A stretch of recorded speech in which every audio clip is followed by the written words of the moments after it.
देहातों को काम मिल पाता, जो आज हजारों रुपया प्रतिदिन कमा रहे हैं। वो रेस्टोरेंट और होटल की जो इनकम हो रही है, टैक्सी वाले और बस वालों की इनकम हो रही है, गाइड के रूप में लोग पैसा कमा रहे हैं, दुकान वाले पैसा कमा रहे हैं, क्या ये कमा पाते? लेकिन आप लोग पहले दिन से हमने जमीन अधिग्रहण करनी प्रारंभ की, आप लोगों ने कहा साहब भ्रष्टाचार हो रहा है। हम लोगों ने जमीन अधिग्रहण करना प्रारंभ किया, आप लोगों ने उसमें आंदोलन करने के लिए लोगों को उकसाना प्रारंभ किया। मैं अभिनंदन करूंगा अयोध्या वासियों को जिन्होंने सरकार पर विश्वास किया, आप लोगों पे विश्वास नहीं किया। और अयोध्या के अंदर 1700 करोड़ रुपए से अधिक केवल हमने कंपनसेशन पे खर्च किया।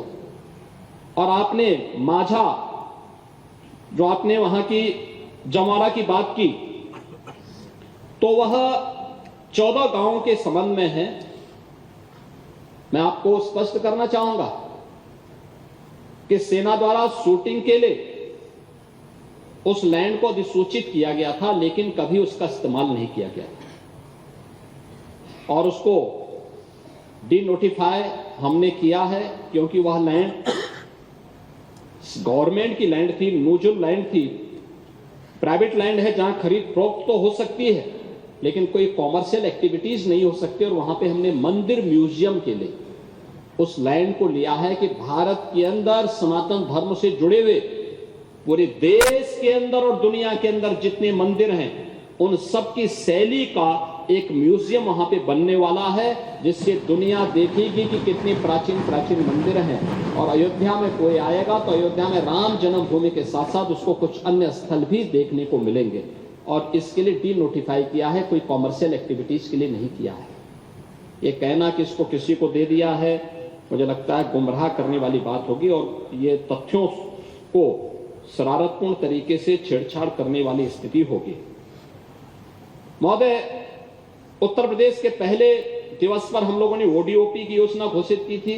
दूसरी योजना हमने 19 में घोषित की थी, 24 जनवरी 19 को विश्वकर्मा श्रम सम्मान की, भारत के हस्तशिल्पियों के प्रति सम्मान का भाव व्यक्त करने के लिए। हमारा गांव, जिसके बारे में राष्ट्रपिता महात्मा गांधी ने भी कहा था, ग्राम स्वराज की जो बात की थी, कि भारत के गांवों की ही व्यवस्था को लेकर आत्मनिर्भर गांव हुआ करते थे। गांव में हर व्यक्ति एक दूसरे पर निर्भर होकर के सरकार पर कम आश्रित था या आश्रित था ही नहीं, आपस में मिलकर के ग्राम व्यवस्था को संचालन करता था। और पहले तो ऐसे होता था, जब ग्राम प्रधानों का चुनाव नहीं होते थे, पंडित जी आप तो जानते हैं कि गांव की व्यवस्था अपने आप चलती थी, अपने आप चलती थी। गांव में सम्मानित कोई वरिष्ठ व्यक्ति को लोग ग्राम प्रधान बना करके उस व्यवस्था को चलाते थे, उसकी बात को मानते थे, वह भी एक अभिभावक के रूप में काम करता था, पूरी व्यवस्था को लीडरशिप देता था, गांव के सारे मामलों का निस्तारण वही होता था। गांव का हर व्यक्ति गांव में रहता था, लेकिन गरीबी थी, पैसा नहीं था, लेकिन कोई भूखों भी नहीं रहता था। ये हमारा आदर्श गांव था। और उस व्यवस्था के तहत हमारे गांव में भी हस्तशिल्पी हुआ करते थे, शहरों में भी तमाम हस्तशिल्पी हुआ करते थे। कोई नाव का काम करता था, कोई मोची का काम करता था, कोई हलवाई का काम करता था, कोई दर्जी का काम करता था। कोई पैसा नहीं था, लेकिन राशन के आधार पर लोग एक दूसरे की व्यवस्था का संचालन करते थे और पहली बार उनके श्रम को सम्मान मिला। हमारी सरकार ने उन्हें आज जो पीएम विश्वकर्मा योजना के अंतर्गत देश के अंदर सम्मान प्राप्त कर रहा है।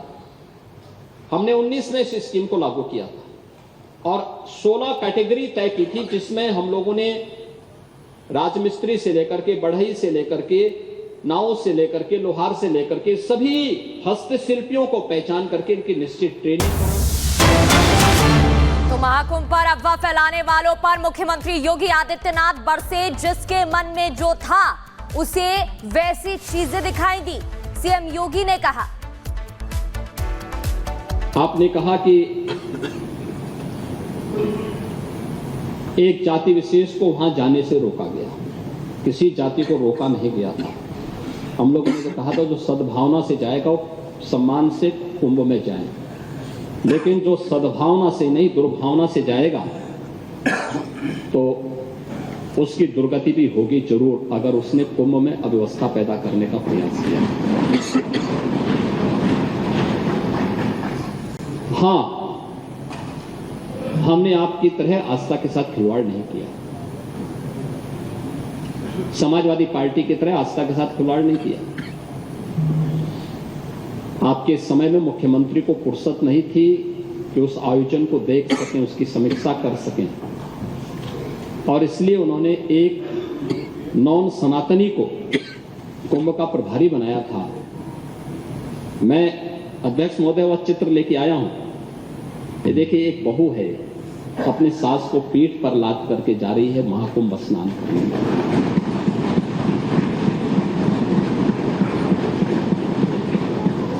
यही नहीं, तो आगे एक और बात कहते हैं। किसी ने सच कहा कि महाकुंभ में जिसने जो तलाशा उसको वह मिला। गिद्धों को केवल घास मिली,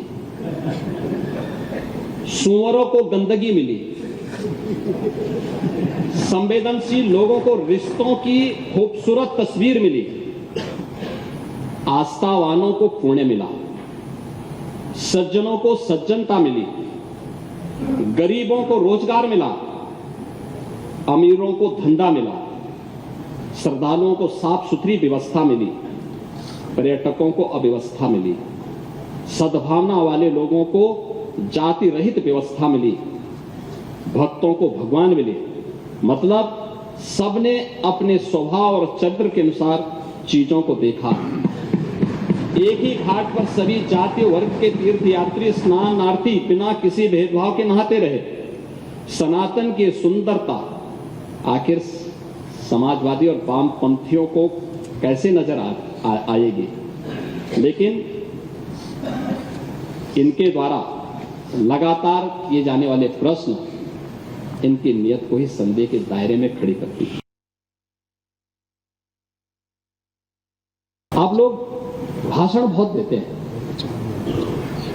लेकिन आप लोगों का जो वास्तविक आचरण है वो अगर देखना है तो समाजवादी पार्टी का जो मीडिया सेल का सोशल मीडिया का हैंडल है, वह समाजवादी पार्टी की विचारधारा, उनके आंतरिक शिष्टाचार, लोकतंत्र के प्रति उनके विचारों की अभिव्यक्ति का एक ऐसा माध्यम है जिस पे कोई भी स्वस्थ समाज स्वयं लज्जा महसूस करता है और दूसरों को आप उपदेश देते हैं।